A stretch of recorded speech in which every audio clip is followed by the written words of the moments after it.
দেখুন কিভাবে খাসি মোটাতাজাকরণ তাড়াতাড়ি করা যায়। আপনারা খাসি মোটাতাজাকরণের ক্ষেত্রে সর্বপ্রথমে আগে আপনাদেরকে অবশ্যই কৃমি মুক্ত করে নিতে হবে, এটি মূল উদ্দেশ্য। আর আমার বাড়িতে অনেক বড় বড় খাসি থাকে, এটি অনেকেই জানে যে অনেক বড় বড় খাসি আমি পালন করি। এর আগে আমরা এই 2টি খাসি 80,000 টাকা বিক্রয় করেছি এবং বর্তমানে এই 3টি খাসি আমরা সবেমাত্র কিনে নিয়েছি এবং আজকে কৃমিনাশক দিলাম।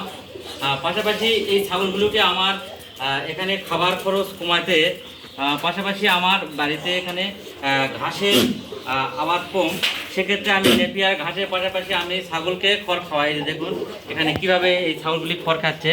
এখানে খড়ের সঙ্গে শুধুমাত্র ভুসি এবং চালের ভাত, এই ভুসি এবং চালের ভাত এখানে একত্রে করে আমি এখানে খাবার দিয়েছি এবং এই খাবার যেহেতু নতুন অবস্থায়, সেক্ষেত্রে আমি এখানে ভাত দিয়ে শুরু করছি।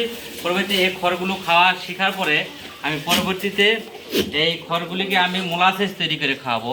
আর এই মোলাসেস তৈরি করতে আমি 1 কেজি খড়ের মধ্যে 1/2 কেজি পানি এবং 30 গ্রাম ইউরিয়া সার সহ 250 গ্রাম চিটাগুড়, এই চিটাগুড় দ্বারা আমি মোলাসেস তৈরি করে আমার অন্য ভিডিওতে মোলাসেস তৈরি করার ভিডিও দেওয়া আছে, আপনারা দেখতে পারেন।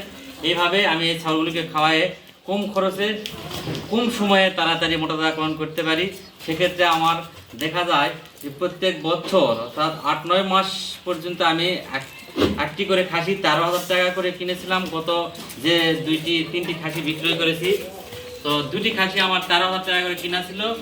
8 মাস পালন করার পরে 2টি খাসি আমি 80,000 টাকা বিক্রয় করেছি এবং বর্তমানে এই খাসিগুলো 13,000 টাকা, এটি 13,000 টাকা, এটি 12,000 টাকা দিয়ে আমার কেনা আছে।